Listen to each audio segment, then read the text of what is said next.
Hello. Hey, how are you? Oh, awesome. How are you? I'm very well. Is your name Lisa?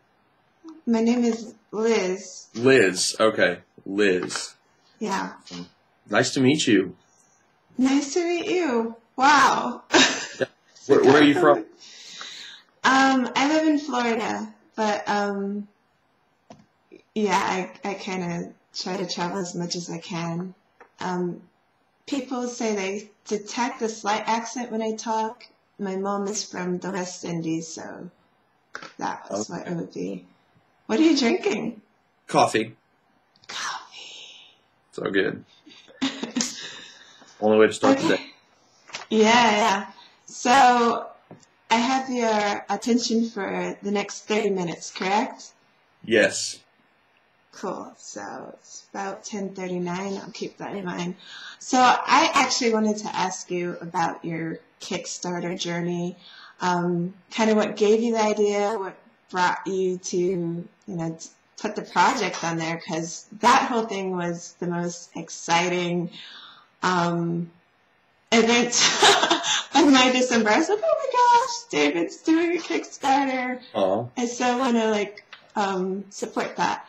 And you know what? The other thing was I listened to some of the poems and I'm like, this is not my brand of Christianity, but I like David, so I'm going to support him anyway.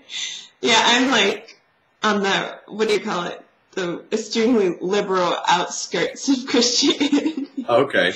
Yeah, so gotcha. Tell me about that. Yeah, well, we set out to start, I wrote the poems for 12 while I was in the Philippines doing mission work with the nonprofit I was running back in 2011. Give a Go? Give a Go, that's right. Okay. And so we were there for 4 months, and I set out to finish those 12 poems in that 4 months. So writing poems on the spiritual disciplines while going through one of the most disciplined times of my life. We lived on this tiny 5-mile by 10-mile island that had like over 100,000 people on it, and it's one of the most impoverished islands in the Philippines. And so writing on things like solitude and simplicity and celebration, and trying to figure out how to do those things in the midst of all that, I think that's what really made the project special to me. And so I wrote those, and we cut the album in January of 2012. Okay. It was just kind of a short project, almost like an EP, even though it was 12 tracks long. And none of us felt content with where the album was, and so we were just like, we really feel like this is supposed to be a video. And so back in March of 2012, we started filming for this, not knowing where it was going to go. I think originally we just started filming to do it as like a promo piece for a tour we were going on. Okay. And then we're like, no, let's just do all 12. And so we started filming, and they were like, oh man, we need funding, and this is not going to work without funding. And so, we're like, well, we could go on tour and try to raise funds. We could, just go into, our own pockets and try to recoup it. And what we ended up doing was, I love Kickstarter. I mean, I love seeing what my friends are up to on Kickstarter. And so we threw it up there, and we set the $5,000 goal, which was like exactly what we needed to pay everyone that was involved and get them printed, and ended up making $9,222. And I just got these on Friday. Yeah, I was looking at the update with the pictures and stuff. I was like, yes, very cool. Yeah. So you're kind of a part of the Kickstarter community. I'm kind of new to the website. So you have some of your friends that raise money for albums, like music and stuff? Yeah. Okay. I've gotten to support a couple of my friends through it before, and it worked really well for them. So, and I used, for my first album, Return, I used Pledge Music, which is kind of like Kickstarter, but it's just for music. And and I think we raised like $1,500 on that one about 3 years ago. And so I had a much better experience on Kickstarter. Not to say anything, Pledge Music, since this is being recorded. You guys are great. Yeah, Kickstarter has awesome social media integration. Yeah, they really do. It's really clean, and they have a really big supportive community, and I like the feel. You know, it kind of has this certain color to it that you expect when you go to a Kickstarter project that I really like. Yeah. So. I want to say I really respect you for just putting $5,000, just what you needed for the project. Because honestly, when I saw it, I was one of the lowest fundraising goals I'd seen on Kickstarter in a while, and I was like, "What's going on? He doesn't believe in his project."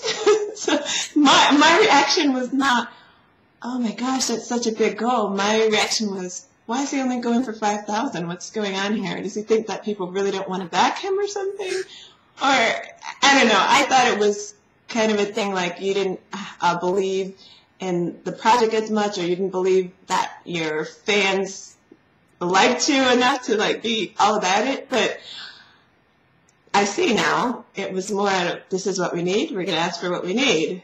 And of course it was an enormous success early on, and then you're like, okay, what can we do with this? We can offer more things for the supporters, and I loved that as well. I thought it was interesting that it ended at 9,200. I know. I was like, that was funny. Interesting. That, and we did the whole if we reached, I think it was 7,500, I would handwrite a poem, a stanza from whatever. Doing that.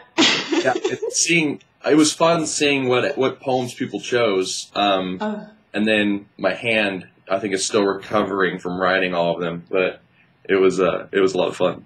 I think, let's see, I think the number one choice was Death and His Sting, and number 2 was I Do, Off Return Return. I think those are the 2 big ones. I have to tell you, my favorite poem of yours is I Believe in the Scriptures. That is mind-blowing, amazing, and every time I get a chance, I'm sharing it with people. I'm like, you gotta watch this. What you do with poetry and video, it's a new art form. I see there's other, spoken word poets, but they don't have the same cadence as you in your speech, and it's just amazing. So, what are some of the things that you do to sort of prepare for the video? I'm really interested in how you memorize these long, long poems, too.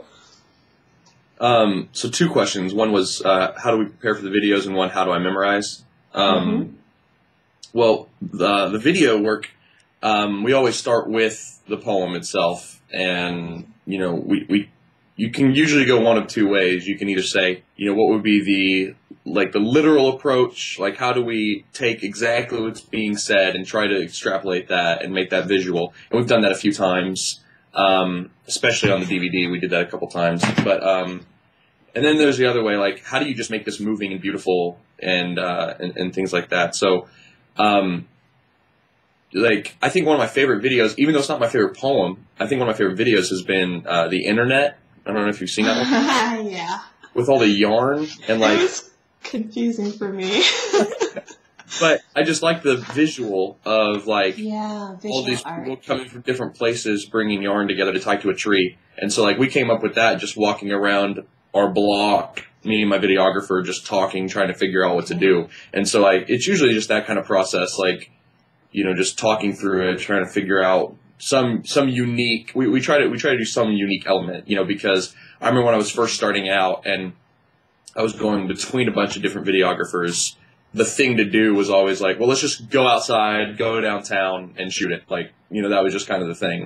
Let's just go pick a backdrop and shoot the poem. And after about 4 or 5 of those videos, I was like, all right, I'm done with that. Let's do something different. And so Is that what you did?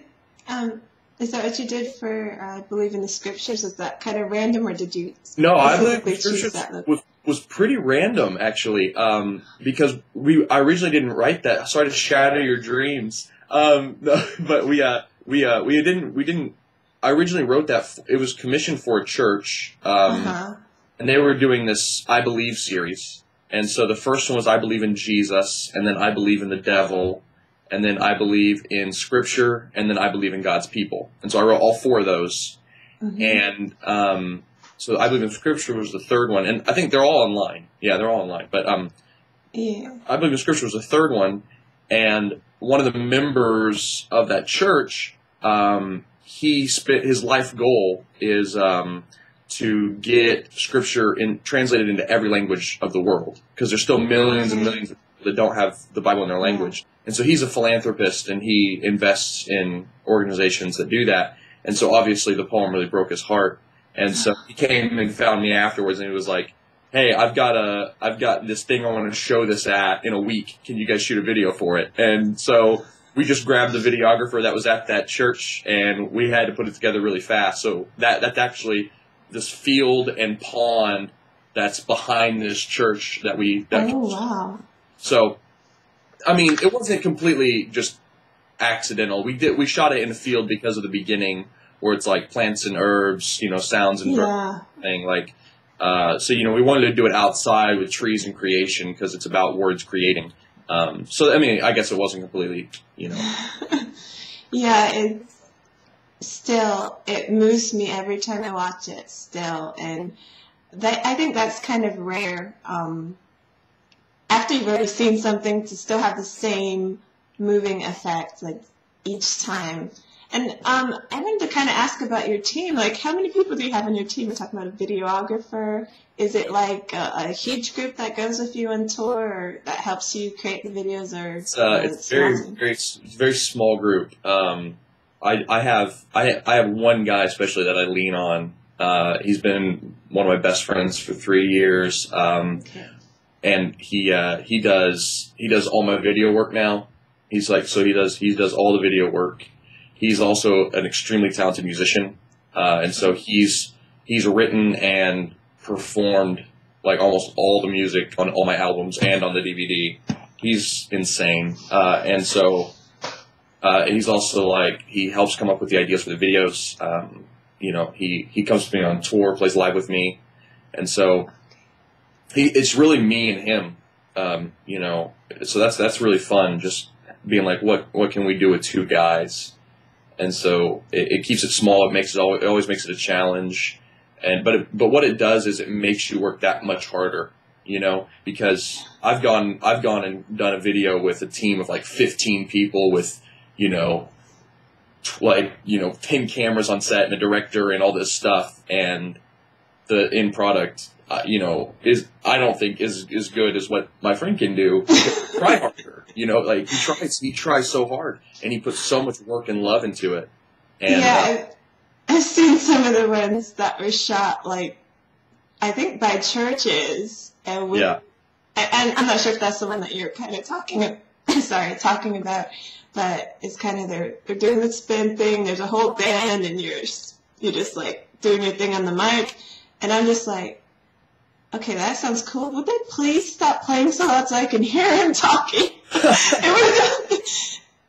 So kind of like what you said. But yeah, great. I also want to ask, are you into any other art forms? Is it exclusively poetry, or do you paint and do other things? Oh, goodness. I do not paint. For some reason, all my friends are super visually artistic. I have so many great painter friends and so many great graphic design friends, and I don't have a bone. I can't draw a straight line or a circle, I swear. You'll see when you get your handwritten stanza, even my handwriting is just terrible. And so when it comes to anything visual, that's not me. But I guess it's a different art form, but not really. I love writing parables, and I love writing nonfiction. So I really do love words. But I also like music. So I play a little bit of everything. But when I say a little bit, I mean a little bit. And so I really would rather. I like producing albums. So we have a studio, and I like being behind the computer and the mixer and kind of listening to what's going on the sound stage and telling the drummer to do something different, or the guitar player to play it this way. And so I enjoy doing a little bit of that. So, but no, I'm kind of exclusively with words, Mm-hmm. So I guess that's okay. I'm not really a Renaissance man. No, that's good. You know, a narrow focus means that you can do more quality work. Yeah, so are we going to be seeing anything along the lines of fiction books or musical albums from you in the future? As in me singing on a musical album? Yeah, or, you know, books, writing. Well, let's see here. What can I say without divulging too much? Let's see. There are things in the works. Fiction book might not be the best way to put it, but it's close. A collection of fiction short stories in the form of parables might be coming out before too long. Okay. A new album will probably be late 2013, early 2014, and that will have singing on it. Maybe not from me, but maybe from some female artists that people like. Okay. Let's see what else. Yeah, I think that's, and then and then I'm working on not even working on, it's almost done. It'll be done in 3 days. A curriculum for churches to use that has me preaching and teaching parables and the poems from 12 all integrated into 12 lessons that are about 20 minutes, 15 to 20 minutes long for churches to use, that has study guides and lesson plans and stuff like that along with it, and a new album from my friends the Walling Jr. They're a band, and so it's this big collection of art and poetry and writing and all this stuff, and it is going to be released in like 2 weeks. So I'm excited about that. I'm excited about that too. So I had seen the church pack thing on Kickstarter, so I guess that kind of goes along with that. Like, I didn't quite understand it when I was reading it. I was like, okay. Yeah, I didn't know. I didn't know if that would be an attractive thing to churches, you know, to get several copies of it. No one took it, so I guess not. I guess they're like, I can just do one. So. But most of the trips that you take are to perform at churches or conferences, right? That's pretty much 100%. Yeah, churches and conferences, church camps, things like that. Church camps. Yeah, church camps. I know, like, the young ones absolutely love you as well, because you're kind of, like, trendy. And people call you different names, like Hipster, and I'm like, what does that mean?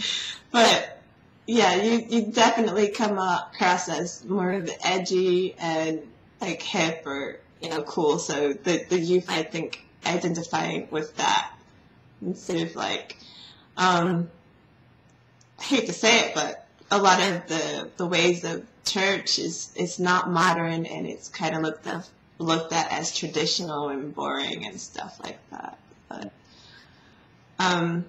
so I did have one other thing to ask you, and that would be it. Like, where can people get the 12 album now? Is it just like davidbowdenpoetry.com? Yeah. It's now up on my store. And people can go there and get it shipped out to them. I'm trying to work out a way for people who don't want a physical copy but just want to digitally download it. I'm trying to work that out still. But you can order it. We've already had orders, not on Kickstarter. So, yes, it is up and ready to go. Cool. Yeah. So I'll be sure to put that link up for people. Definitely get this album. It's just cool. Like, even with, like, me not agreeing with some of the message, I was just like, this is visually, like, inspiring, and everything is just, it hits you emotionally and psychologically, and you're just like, it's awe-inspiring. Just the level of art that you're putting out.